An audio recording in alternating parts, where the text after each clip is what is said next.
Bien, Fernando. eh, entonces, más o menos para ir entrando en el punto central que es la angustia, pero previamente, ¿qué es lo que caracteriza el psicoanálisis o cuál es lo que pueda o qué es lo que puede aportar el psicoanálisis en el siglo XXI? Porque se viene escuchando el psicoanálisis, lo van matando desde que se fundó hace 120 años más o menos. Y ahora con todo este auge de mil y un terapias, las neurociencias que también, ¿qué es lo que hace que el psicoanálisis se mantenga? Para mí que se renueve. Para mí el psicoanálisis de hoy día no es el mismo que fundó Freud. Eh, es cierto que no renunciamos a los principios básicos que Freud nos enseñó, que es lo que distingue eh, de alguna manera al psicoanálisis y hace la esencia del psicoanálisis, en especial el concepto de inconsciente. Yo creo que no puede existir un psicoanálisis que no conciba el concepto de inconsciente. Pero eso no quiere decir que, por ejemplo, el sufrimiento humano de hoy día sea similar al sufrimiento de los inicios del 1900. Digamos, las histéricas de Freud no son las histéricas de hoy día. Y los síntomas que hay hoy día no responden al mismo esquema planteado inicialmente por Freud, donde vivía una época donde la represión era el sinónimo de esa sociedad de entonces. Y no sé si por gracias al psicoanálisis, pero el día de hoy esa represión ya no es más. Pero aún así el malestar insiste, ¿no? Claro, porque justamente entramos a otra lógica, ¿no? En Lacan podemos ver que ha habido momentos en su enseñanza. Nosotros los lacanianos hablamos de tres momentos en la enseñanza de Lacan. Eh, y para mí, la década de los 70 de Lacan, hay una ruptura epistemológica en el mismo Lacan. Hay un contra Lacan, si quieres, de él. En esa década de los 70, si hasta entonces, generalizando, Lacan ha ido de la mano de Freud, a partir de los años 70, Lacan se suelta de la mano de Freud. Ya no es más esa lógica y más bien la, la, se coge de la mano ahora de Joyce. Joyce define en Way y por lo tanto ese estar de la mano de Joyce es un cambio donde el concepto de inconsciente se modifica. Ya no es un inconsciente estructurado como un lenguaje. Por eso digo contra Lacan Uh -huh. mismo. Que esa es su primera enseñanza, ¿no? Que sería, Basándose en, bueno, en Levi-Strauss, en Saussure. exacto, en la lingüística estructuralista. Ahora el inconsciente es un enjambre de ese uno solo.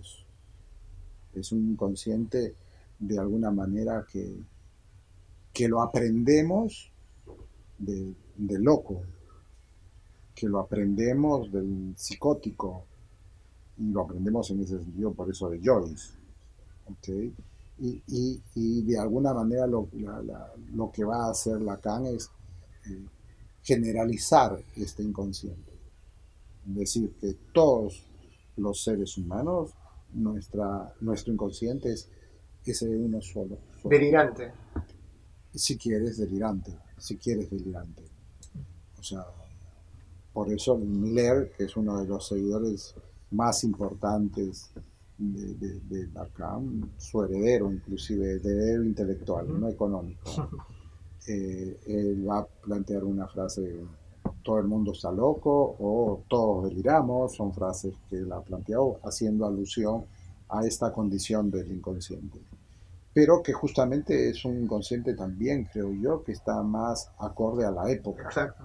¿no? O sea, por eso digo que el psicoanálisis ha ido evolucionando, ha ido cambiando en sus fuentes, en sus cimientos, y este cambio epistemológico que introduce el, la nueva manera de entender el inconsciente también redunda inmediatamente y consecuentemente en la lectura que vamos a hacer del sueño, de la lectura de, de la transferencia, que son dos pilares fundamentales del inconsciente, y de todo lo demás, porque todo el cuerpo teórico se va a modificar en tanto que este inconsciente cambió.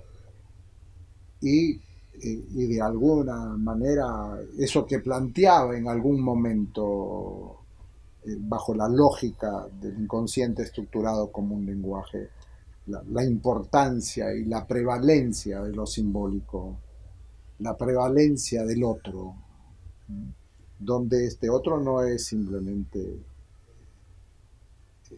digamos, que el otro es, si me pongo duro, ¿okay? Es una voz interna que uno tiene que le dice y que le hace sufrir mucho, porque cuando este otro, esto simbólico, se vuelve muy rígido, produce mucho sufrimiento. Y de alguna manera, en esta primera etapa, el gran reto del analista era hacer que ese otro no sea tan potente, tan Quitarle ese peso. quitarle ese peso tan avasallador, puedo decirte, ¿no? Pero en esta época ya no ese otro no tiene esa potencia, ya no tiene esa potencia que tenía en la época de Freud cuando hablaba de estas represiones. Era porque había un otro potente.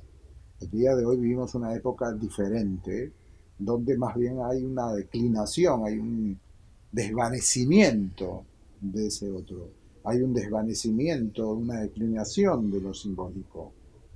Y el asunto es aquí un poco ver qué está en el lugar en esta época de eso simbólico. Y Jacques Langler en 2004 en Comandantúa manda una hipótesis a trabajar que plantea de que en el lugar de lo simbólico está el objeto A. El objeto A es, digamos, una de los aportes de Lacan a la teoría analítica. En algún momento Lacan dijo algo así como que todo lo que he dicho hasta ahora, eh, Freud ya lo dijo antes. Yo no he inventado nada nuevo. Lo único nuevo es el invento del objeto A. El objeto A es un concepto como la pulsión, límite entre de lo psíquico y la realidad. Tiene un punto de simbólico y tiene un punto pulsional. Tiene dos caras, si quieres. Y este objeto A también es sinónimo de goce, ¿no? De la modalidad de goce. Eh, Freud plantea que hay dos modalidades pregenitales de goce, la oral y la anal. Lacan a esas dos modalidades agrega dos más, la voz y la mirada. Pero son modalidades de goce que cada ser humano tiene. Hay una singularidad de cada sujeto, de cada parletre, para hablar en términos lacanianos, que en esa insondable decisión del ser elige una modalidad de goce que va a ser su modalidad de goce privilegiada. Entonces, si decimos que el objeto A ahora comanda la vida de los seres humanos, estamos hablando de que en nuestra sociedad está comandada por el goce, está comandada por lo pulsional, está comandada por eso que no tiene ley. Ese Entonces, otro que ya... claro, ha caducado, que era lo que ponía la ley, ya no está. Entonces estamos en el puro goce, en lo sin límite, en lo desenfrenado. Y hay muchas cosas que se van construyendo a partir de eso sin límites, de eso desenfrenado y también la aparición de nuevos síntomas. O sea, el sin límite de la droga, por ejemplo, o el sin límite de la angustia, o el sin límite de los cortes. donde lo que está en juego, para usar otro término lacaniano, es lo real. Lo real en Lacan es eso sin límite, eso pulsional, lo más íntimo de cada ser humano. Lo real es aquello que está fuera del sentido. Y eso que está fuera del sentido, cuando emerge, cuando aparece, sin esa mediación de lo simbólico, produce mucha angustia. Por eso la angustia es una señal de alarma de que lo real se ha presentificado para ese sujeto.